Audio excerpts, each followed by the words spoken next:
It's going to be another dark video, serious video today.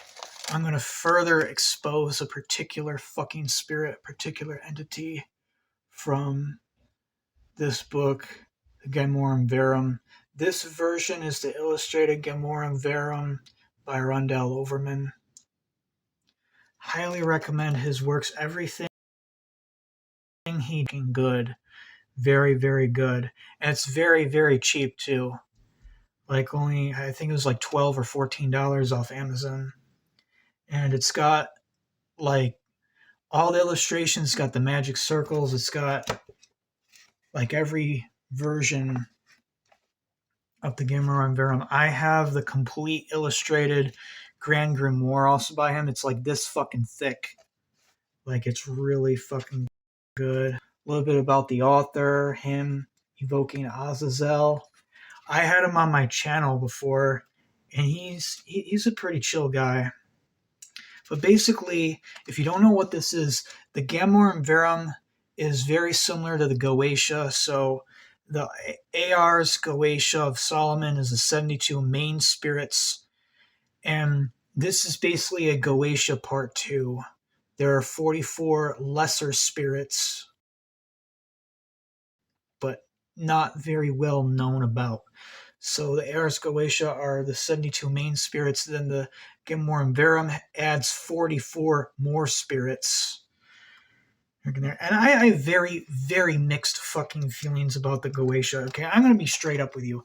I am not Christian, okay? I do not see the world in black and white. I do not see it as you're either absolute fucking evil, okay? That's demiurgical thought. That's NPC thought.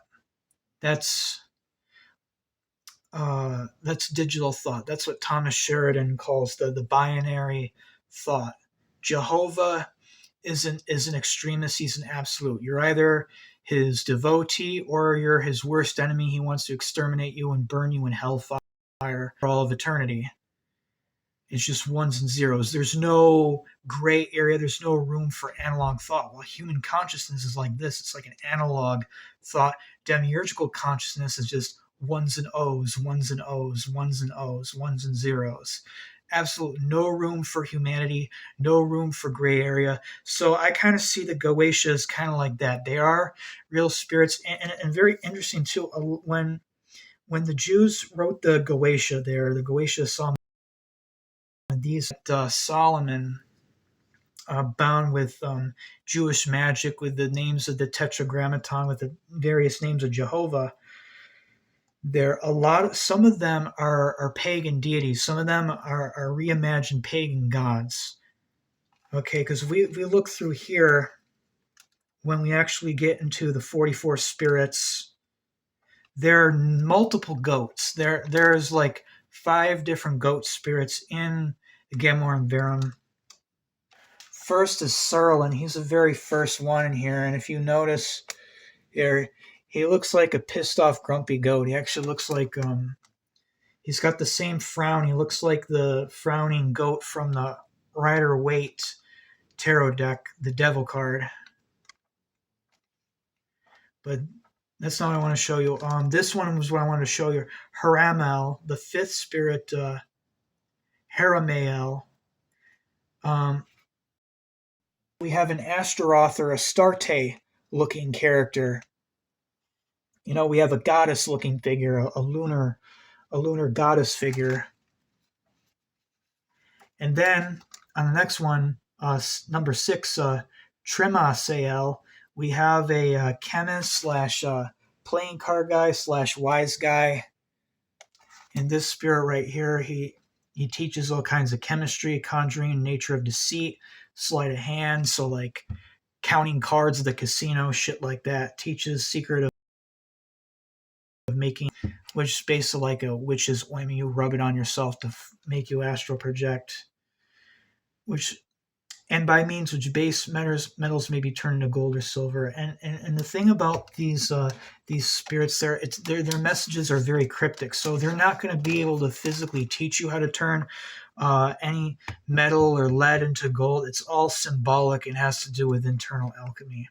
Back to Haramel. She teaches healing, including the complete knowledge of any illness and its cure. He also makes known to the virtues of plants where they are to be found and when to pluck them, and they're making them into a complete cure, the true grimoire. Note, so I feel strongly that the spirit is feminine, a goddess, so that is how I asked the artist to draw her. Illustration by Vili Vorian. And then you have like very like grounded like nature spirits, plant spirits like Sustugriel. Teaches magic. He gives familiar spirits that can be used for all purposes. He also gives mandragores or mandrake, any of you making the little man, like the little doll out of mandrake roots. And then we have this like root looking, very earthy, like kind of character made out of tree roots. And then it gets dark. It gets dark really fucking fast there. Then we have a Gallirept, otherwise known as Lucifuge Raphael. Not going to go too much into him. He's a treasure of hell. If any of you who read Mark's books, you know all about him. There, he also is one of the princes of Citra Akra. He rules one of the Clepothian spheres.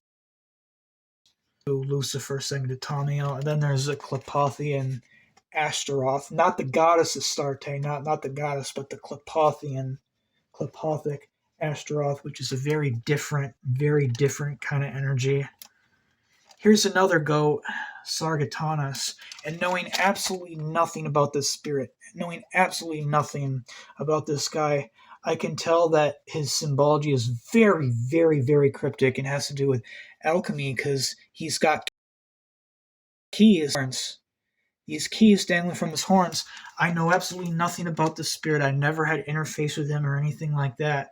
But him holding the staff there and the keys, he's some kind of like shepherdly kind of figure. And the keys probably open up doors to the subconscious. It probably opens up doors to different inner planes or different chambers within the soul.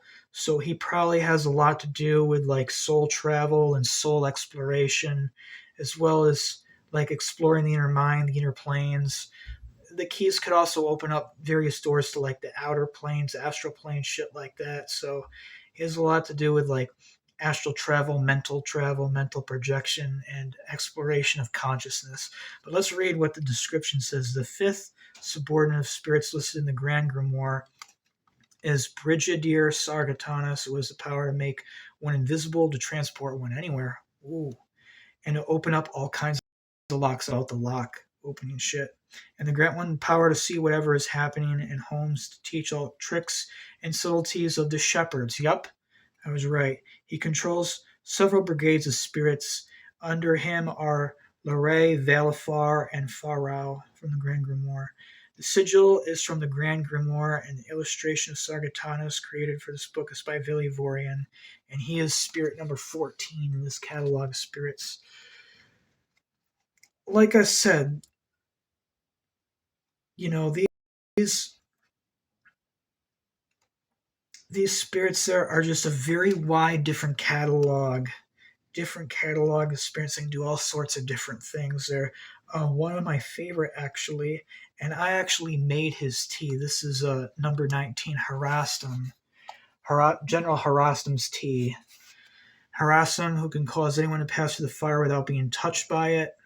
According to Uncle Bearheart or Papa Machete, he appears as a fire demon or a fire elemental.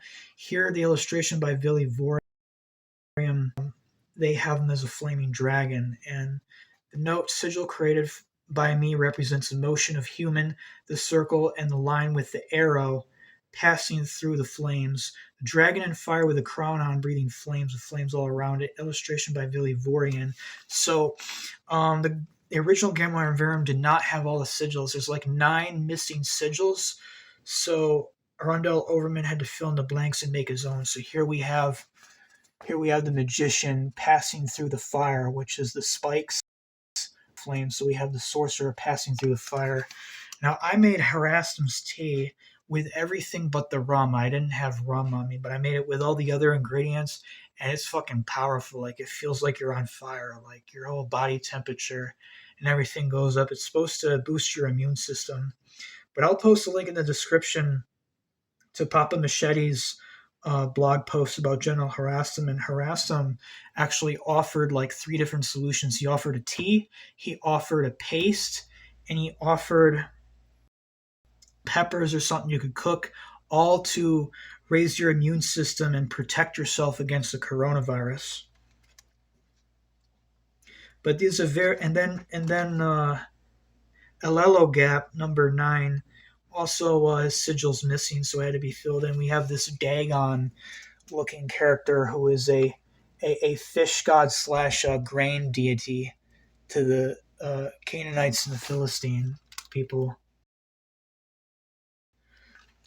There's a lot of spirits in there that are pagan gods, but there are also some spirits in there who were complete, really alien and truly Klepothian, really not from this universe. They're from Universe B. They're from the Phantom Matrix, some people called it, or like the Shadow World that feeds off this world, kind of, or the shadows that the Tree of Life casts. There, read. I'm going to read one paragraph there of the visible appearance of spirits. Their spirits do not always appear in the same shape. This is because they are not in and of themselves of matter or form and have to find a body to appear in, and one suitable for their intended manifestation and appearance. Lucifer appears in the form and figure of a fair boy. When angry, he seems red. There is nothing monstrous about him.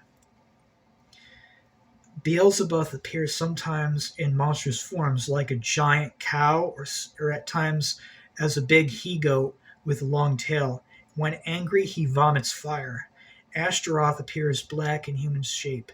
Here are the characters of Lucifer given at the end of the book, and the following are those of Beelzebub and Ashtaroth given at the end of the book. So these spirits, they're just conscious intelligences. So here it is. There's 3 different sigils given for Lucifer, but if any of you know anything about it, you could invoke these. You can invoke them using these 3 different sigils and 3 different rituals and 3 different times a week, and you get 3 different manifestations. So if you're using Gemor and Verum and you summon him on a Monday, you may get a fair boy. You may get this child-looking character. But if you were to summon him on a Friday evening or in another sigil, you get a red dragon, or you may even get the horn god. That's because these are not physical, bodily. These intelligences are raw conscious. They do not have physical body. They do not have a physical form. They come to the sorcerer through astral projection, and they feed off the energy of like the incense smoke, the smoke of the candles, and everything to kind of like make themselves a body. So if you ever had like one of those like lucid dreams where you could like shape shift into like an animal or something, I've had many dreams. I had dreams where I'm just a ghost and I'm just like flying around in my etheric body. And I've had other dreams where I was this monster on this big black like dragon snout, and I could see this dragon nose like blocking my line of sight. And then I had dreams where I had the ferocious speed of a werewolf, and I was like climbing walls really fucking fast, like Spider-Man or something. Like it's kind of like that. They don't have a physical body. They're astral projecting from the void. They're astral projecting from the astral or one of the Klepothian spheres, depending on where their primary residence is. They're astral projecting from whatever. And depending on their mood, depending on their energy, depending on the time of day, they can come in any matter of different forms or appearances. And like I said earlier, I don't see this as black and white, okay? All of the spirits, all the 72 spirits, 44 spirits, which you add them up together, you have like almost 115 or 120 spirits. They all have their own identity. They all have their own uniqueness. They all have their own individuality, and they're just like people. They all have their own agendas, and sometimes they often have conflicting and complex, multi-layered motivations. So I'm not going to judge all of the Goetia. I'm not going to judge all of these spirits. I mean, like like someone as dark as, say, Frucicere. I'm not going to judge the whole catalog of spirits just because Frucicere and Guland and Glaciolabolas are sadistic, mass murderous spirits. When you have Harastum, who's actually trying to give a cure for COVID-19, Harastum immune system against COVID-19, against coronavirus. So, and a lot of these spirits are like, some of them are like very benign too, like say Stolas. Like Stolas will teach you about astrology. He'll teach you about the solar system and the planets. And some of these spirits, they'll teach you physics. They'll teach you quantum physics. They'll teach you the liberal arts. They'll teach you logic. They'll teach you how to argue and stuff like that.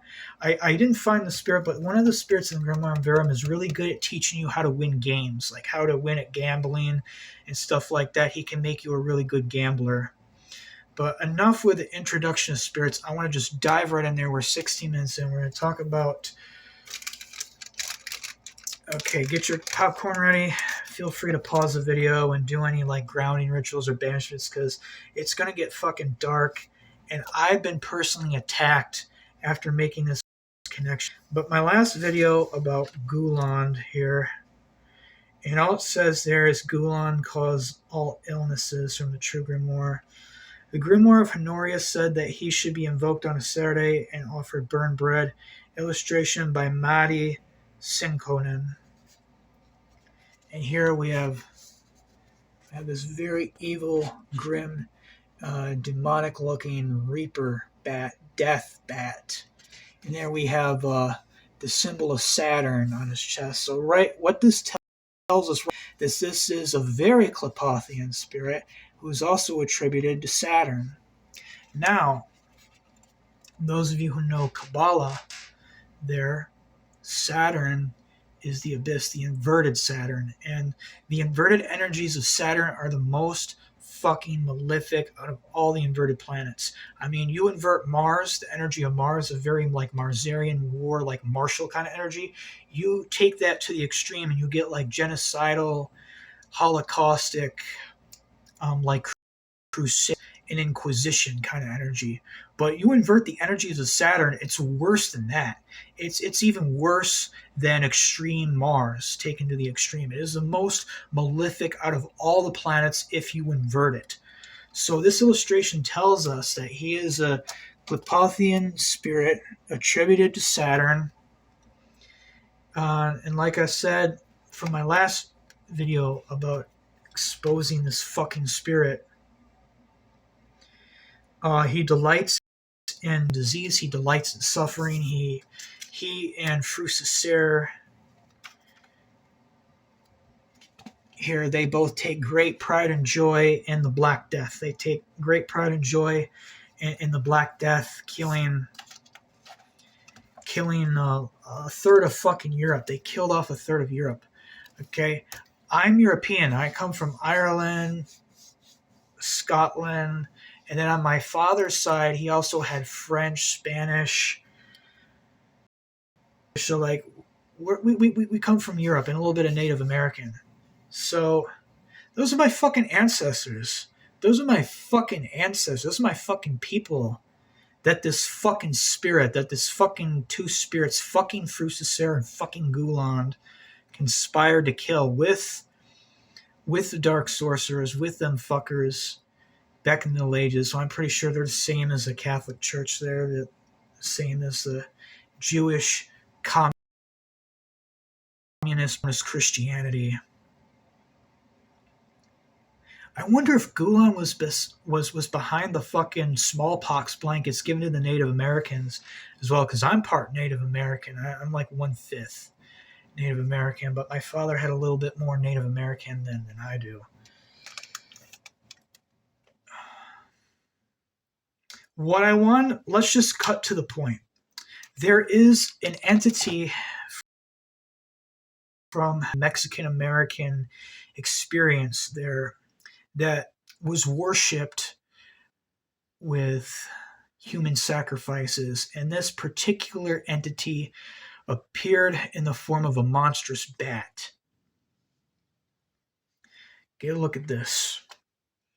So I was thinking about this at work there, after I made the first video. Because what happened, I got so pissed off, I actually got tempted. I was tempted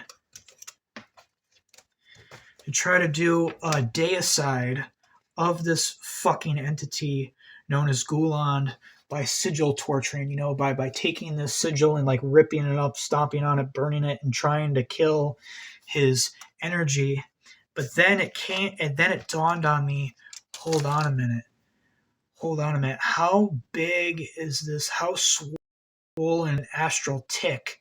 How much blood, how many souls has this fucking Gulan monster drank? And I actually ended up deciding against it because it might have actually been a booby trap set by Guland all along to try to trap me and try to get my soul there. And then it dawned on me that Guland isn't just this spirit from the medieval grimoire. He's actually this Mesoamerican bat monster worshipped and sacrificed by the Aztecs. And on last Saturday, I was at the library just running some errands, making a few printouts there. And then out of the blue, I received this Facebook message. I'll read it to you. I'm watching your video on coronavirus right now. It caught my attention because you had Guland in the title. It reminded me that recently I came into contact with an entity called Camazotz, or the Camazotz, which is the name of this American fucking bat monster deity. I believe that initially it was feeding on me until I noticed that it was there and it began dialogue with it. It told me that they are beyond. It told me that they are from and reside in the caves beyond the void, and it acts as sort of a meta entity, and it is tasked with reducing human population in Mayan mythology. Camazotz is a giant vampiric bat that would ascend from the subterranean depths down on the overall number of people by whichever percentage was needed. Anyway, although it wasn't said, it appeared as a sort of like a proto-Guland and maybe where he evolved from in the first place, considering coronavirus comes from bats. Interesting to think about. You remember that? The fucking bat soup in fucking China, the Chinese wet markets? What did they blame it on? They blamed it on bat soup. They blamed it on fucking bats. Okay?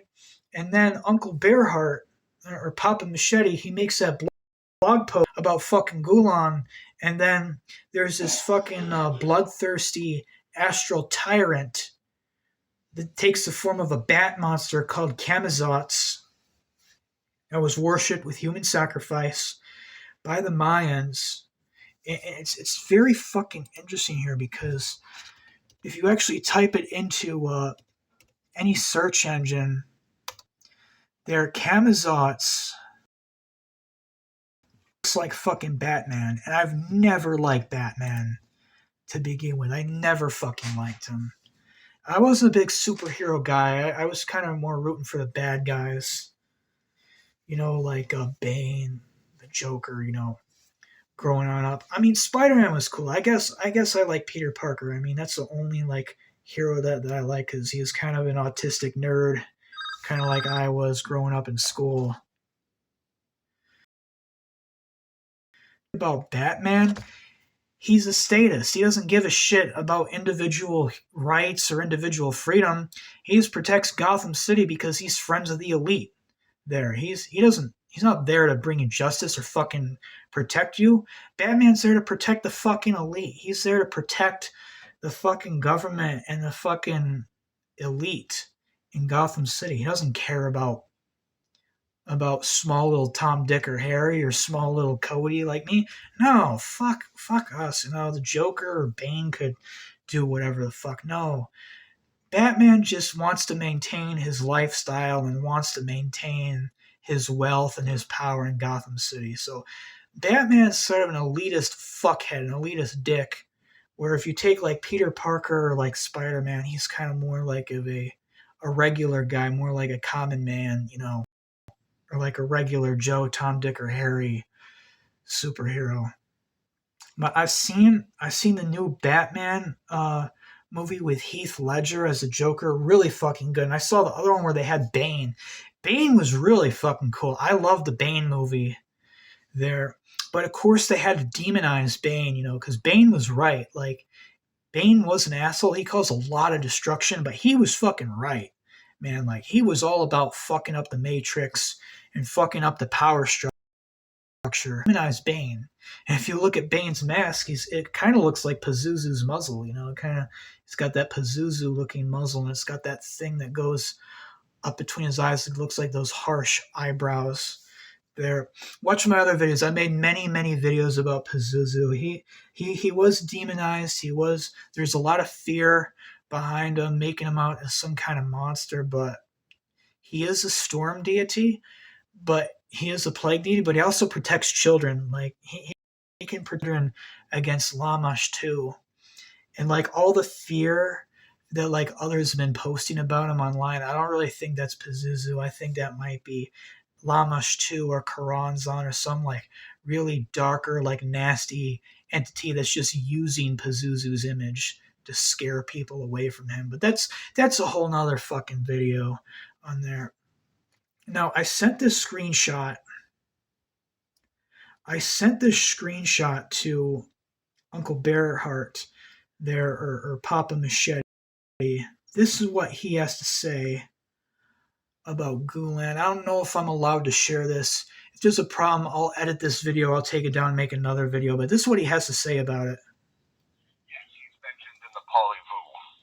He kills about Guland, divine twins in the House of Knives. I do not generally state my understandings of the Polyvu or Mesoamerican connections because fusion, but I am very, very aware of the entity that you speak. Guland is not necessarily from that, but I do see your connection. I do understand why that would be thought that. And in truth, it's not too far from it. But that's all I really want to talk about, because I am under some initiation-based restrictions with this. Let me see what I can talk about. But it is believed that there is the House of Night, where this entity resides. It is in the demons of the earth physically, but primarily in what is called the sublunar. So from the astral world down past Malkuth to the opposite side, we're talking within the tree of shadow, or the koloph, or the shadow from which the tree of life casts, because the tree of life, now having a physical element, casts a shadow.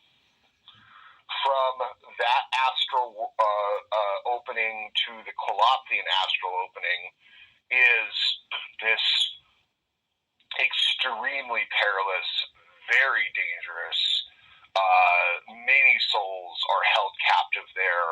Many are lured in or grabbed or attacked or taken. It is a place of tremendous despair and fear. And yes, that entity dwells as the unchallenged king in those areas. He might be known as by other names, but he seems to be firmly rooted within the Mesoamerican experience. Not as though he cannot reach out, and I would be very, very wary, because he's he only really has one goal. But you were not mistaken in that at all, in that realization connection. Now, that was sent to me Saturday morning. There, I sent the screenshot of the Facebook message there about the guy getting attacked by Camazotz. There, I sent it to Papa Machete, and he replied like within 3 minutes, 5 minutes, and said that. Now, after listening to that, I went about my business. I left. I continued the rest of my errands. Go inside of a Rite Aid or a Walgreens for something for like 5 minutes, and then I just was attacked by this fucking fear. Like, I just had this fucking fear. Now, fear is not an emotion; it's a spiritual force. It's a dark spell cast that's invoked upon you. It's cast over you like a net to try to shut you down, and it's not our fear that we experience. It's their fucking fear because they don't want us to step into our power and realize our true potential. So I was attacked, and what I did, I raised my energy. I just with all my energy, I just pushed out, and I pushed out of my skin this blue aura, this blue flame, this blue fire, and as hard as I could, I stood firm and I just forced this blue flame out, and I walked out of the store. I saw in my mind's eye, not Ashley, but I saw in my imagination a black bat hitting me from behind, tried to hit me from behind. It bounced off, fell on the ground, and died. Okay? And out through the rest of the day, through the car ride home and everything, I put up the blue aura around the entire car, and an octopus-looking thing, like a thing with tentacles, tried to attack the car. It bounced off and died, and then a couple of more bats tried to swarm the car. They bounced off the blue flame. So this is nothing to joke about. I definitely got his attention making this video. It definitely pissed him off, but fuck you, Guland. You're not going to fucking get my soul. You're not going to get me. But yes, that's a very... And you know how fucking dark and how nasty the fucking Mayan civilization is. And they didn't build those... The Mayans, they didn't build those ziggurats and everything. That was a completely stolen civilization. All that shit was built by Olmecs. Build all those ziggurats, build those pyramids, and build all those structures. And then an opportunistic, parasitic Maya with their atrocious vampiric and parasitic predatory deities took the fuck over and enthroned their fucking empire over the ruins of the Olmecs. And that's not so different from the Sumerian Draconian Empire or the Sumerian shit. And you'll never hear about this in books, but this is not so different from the fucking ancient wars between the Egyptians and the Sumerians. Well, there were wars between the Olmecs and the Mayans, and unfortunately, very, very unfortunately, the Mayans won because of their gods. They kept feeding their gods with these human sacrifices and these souls. So I'm on the Wikipedia page, the classic Mayan mythology, and the Popol Vuh Camazotz from the Camazotz is a bat spirit in the service of lords of the underworld. Camazotz means death bat in the Quiche language in Mesoamerica. Generally, the bat is associated with night, death, and sacrifice. In the Popol Vuh, Camazotz are the bat-like spirits encountered by the Maya hero twins Hunahpu, and I'm not going to try to butcher that, Balanki during their trials in the underworld of Xibalba. The twins had to spend the night in the House of Bats, where they squeezed themselves into their own blowguns in order to defend themselves from the circling bats. Hunahpu stuck his head out of the blowgun to see if the sun has risen, and Camazotz immediately snatched off his head and carried it to the ball court to be hung up as the ball to be used as the gods in the next ball game. That's all I'm going to read. But yeah, very violent culture. Lots of human sacrifice. If you ever watched Mel Gibson's Apocalypto, that shit was fucking real, man. That shit was fucking real. Obsidian knife action. And how many fucking severed heads and how many bodies like rolled down the steps of them fucking bloody ziggurats? Like, and thinking like Apocalypto, there's like 100 or like 200 sacrifices a day, like 300 human sacrifices a fucking day to the gods. I can't remember all the names there,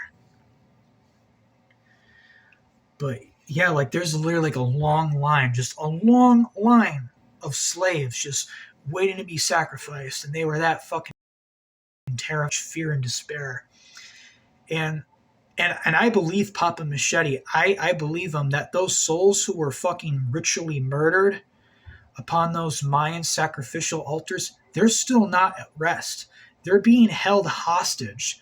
They are being held hostage by fucking astral tyrants, by astral monsters like Camazotz, like Guland, like the other fucking atrocious fucking spirits that the Mayans sacrifice people to. Those souls are not at rest. They're still suffering. They're still in pain, and they're still being held hostage by those fucking monstrous deities, those demon deities. I do use the word demon in the worst possible sense of the word, like how Thomas Sheridan would use it, as pure fucking evil. So yes, there is absolute fucking evil. There's absolute pure evil, like fucking Guland, like Camazotz, who basically just wants to see the whole world ruin and wants everyone to be his slave in his astral fucking caverns, his astral gulags of despair. Gulag. Guland, is that where we get the word gulag from? Guland, gulag, huh? You know anything about communism, about Russia, how fucking horrible those fucking gulags were? It makes you wonder if Guland didn't invent the fucking concept of the gulag. But anyway, yeah. So Gemma Verum Goetia, very wide fucking catalog of spirits. There's one more thing that I wanted to read.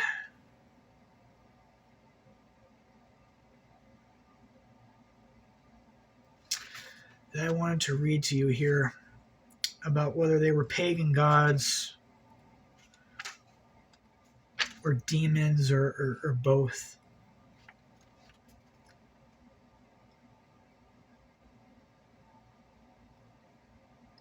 Okay, where did Grimoire and Verum come from? The Grimoire age can be roughly between 1200 and 1900 AD, though there are certainly older magic books attributed to the Grimoire, such as the magic books, such as the Testament of Solomon in 100 AD, and even books such as the Christian Bible.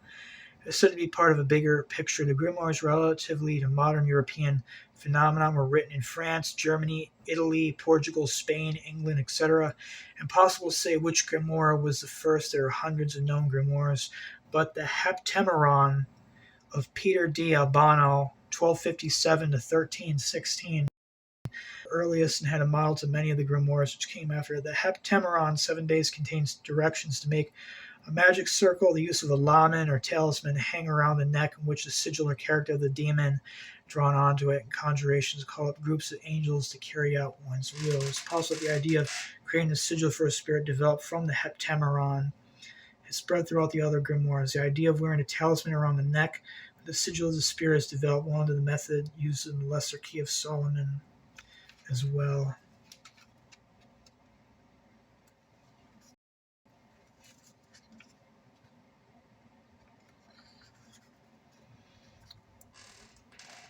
I'm just skipping around here. All the 7 demons of the days of the week are listed in the Grimoire of Pope Honorius and found in Grimoire and Verum, but in a different hierarchy setup. Where did these spirits originally come from?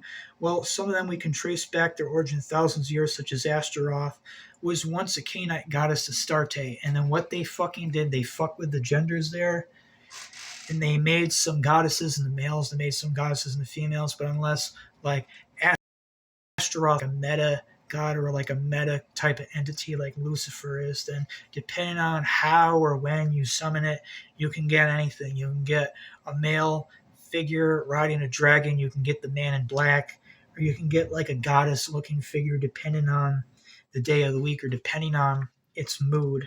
These are not like living beings, with bodies like the Anunnaki aliens or the Anunnaki reptilians.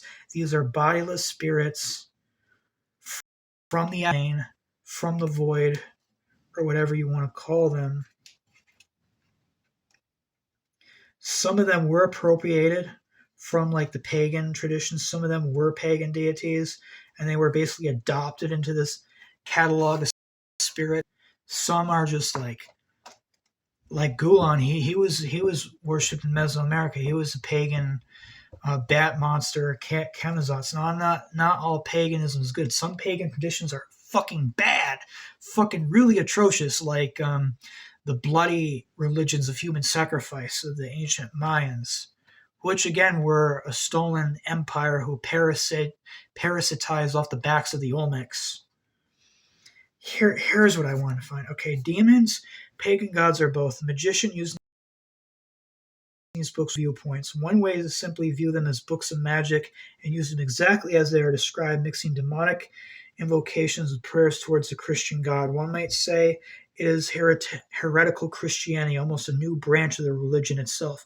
Another perspective is to approach these spirits as a witch, Satanist, or demonolator, seeing all the demons as your friends and allies and completely dropping any Christian elements such as psalms from this book and leaving only its demonic aspects. If these spirits are pagan gods, why not simply call them through paganism? Well, the whole thing is, while we can trace many of them back to pagan roots, there are many that we simply do not know where they came from. They could have been folk spirits of European paganism or old gods whose names are so twisted now we can't even recognize them anymore. The grimoires and the religion in general is a long and winding road with millions of tiny changes and additions to it along the way. Where the hell did Camazotz? I don't know, but he is real. And that really sounds about right.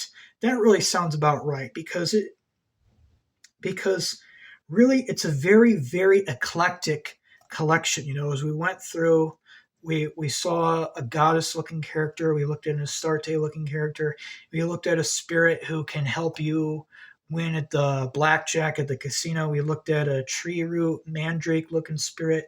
We looked at a spirit who I'm pretty sure is Dagon, and Rundell Overman thinks he on as well. And then we looked at the Guland / Camazotz type of energy. And I'm going to make this clear. Not all the fucking spirits are your friend, okay? Guland is not your fucking friend. He is a fucking monster. He is a tyrant. He is a Jabbar. He is a tyrant there. But General harassed him is like completely different. He's completely different from Guland, and he'll teach you how to make a tea to protect you against coronavirus. Or, it just seems like a really large eclectic bunch of just spirits, local deities, local archetypes, local energies, some fairy, some local jinn, some local spirits and beings that were worshipped all throughout the world, and they were just lumped in together in one big giant thing, and Solomon called it the Goetia. And whoever wrote the fucking Gimor and Virum just lumped them all together in the same kind of way. So in the end, closing this video, it's not about fear. This is not to give any fear to be afraid of Guland. Fuck him. And I'm going to actually teach you a way how you can protect yourself from Guland and protect yourself from the bats. So special shout out and thanks to thunderwizard.com YouTube channel. Some of the stuff on there, some of like the Qigong stuff, the free stuff is still on there and you can find it for free. But this is a Thurisaz rune meditation of the mudra. So you're going to take your fingers like this, all right? You're going to take your hands like this. You're going to touch your middle finger to your thumb. You're going to lock your ring fingers and your pinky fingers like this. You're going to lock your fingers. Then you're going to make this kind of sign with your hands. You're going to put your ring fingers to your thumbs, and then you're going to take both your pointer fingers and you're going to close them, and you're going to make like this inverted pyramid looking thing. All right. Now you want to open up your shoulders a little bit. Okay. You want to open up your shoulders just a little bit like you're going to hold a tennis ball. Okay? And it's easier if you project outward. So you're going to take this blade and you're going to point it, sit down, you're going to breathe in and touching your tongue to the roof of your mouth, you're going to quietly exhale. That is the Thurasaz breath. Now we're going to combine it with the whole breath.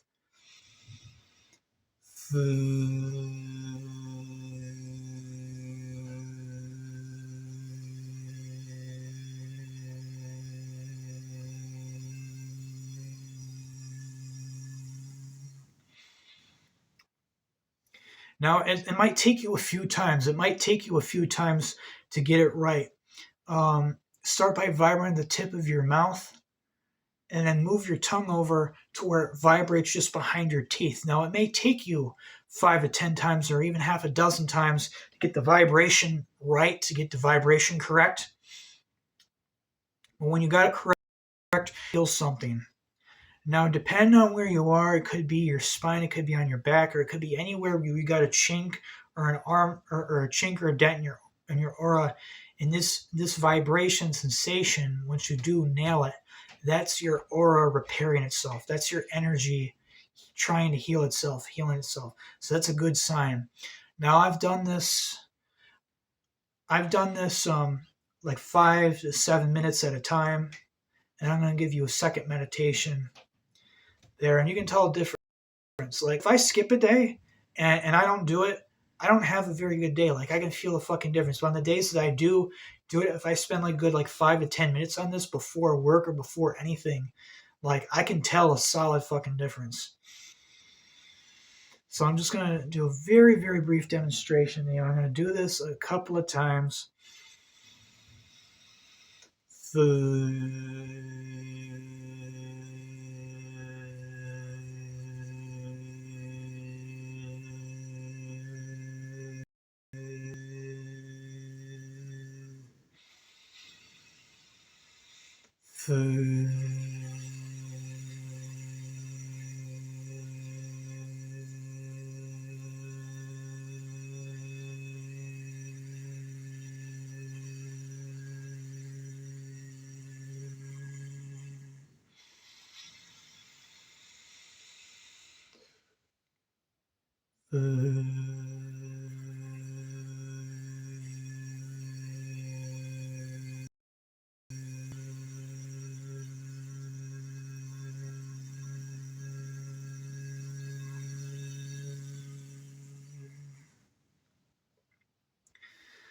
That was a Thurasaz Runic meditation. Now there's another one. This is called the Ing meditation, the Ing room, and you basically open up your palms like this.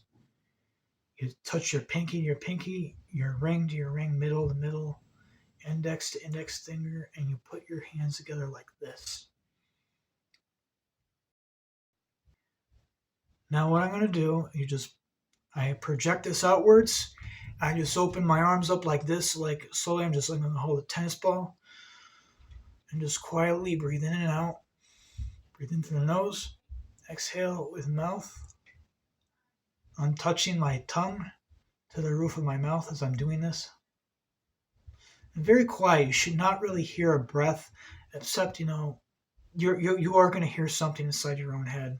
But you shouldn't make a big like kind of sound. You should do it as quietly as possible.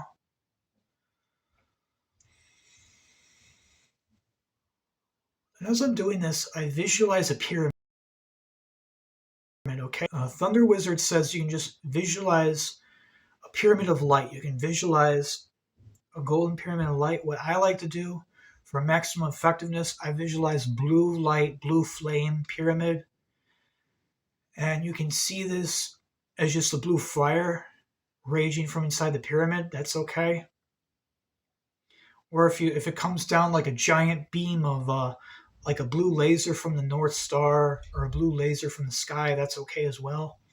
Just make sure you take in blue flame, blue hellfire energy, which is the highest kind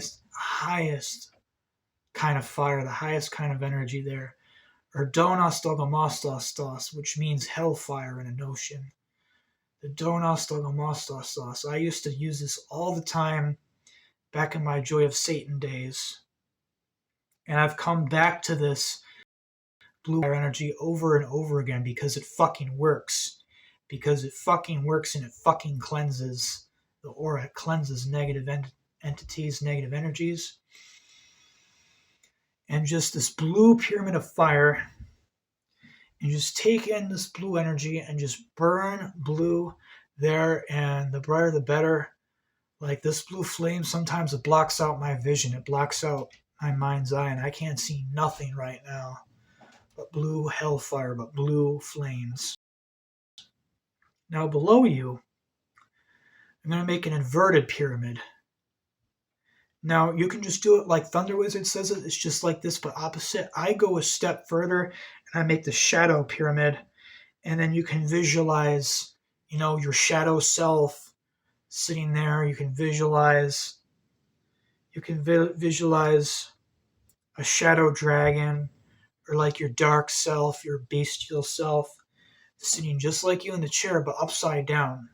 Now, the apps I create this in, I'm in an astral place, and there's just like black water, not like the void, just astral water on the floor. Very, very shallow, like not even a centimeter, like a centimeter deep. It's just enough where it just covers the bottoms of my soles, the bottoms of my feet. And underneath that water is the shadow side, is the shadow pyramid. And as I build up this blue fire pyramid, this pyramid of blue hellfire, I am constructing the shadow pyramid. And I'm taking in the blue hellfire of Donos Dogomostos, blue hellfire from the blue dragon in the sky. This can be whatever you need it to be. This can be the higher force. This can be your own personal patron. This can be your own personal guardian, spirit, or whatever. To me, the way I've seen it before, I saw this as blue hellfire coming in the sky. And then as I exhale, I visualize black, rotting, just like death energy out of my pinky finger as a stream. And the stream, almost like a stream of piss, is like pouring into the shadow pyramid. And in the shadow pyramid, I saw Belial eating my negativity, eating up all my parasitical attachments, devouring any parasitical entities and attachments that were harming me. So that's another way you could do that. But if you don't want to, you can just visualize your higher self above the pyramid as like a blue wolf or like a blue dragon or a blue.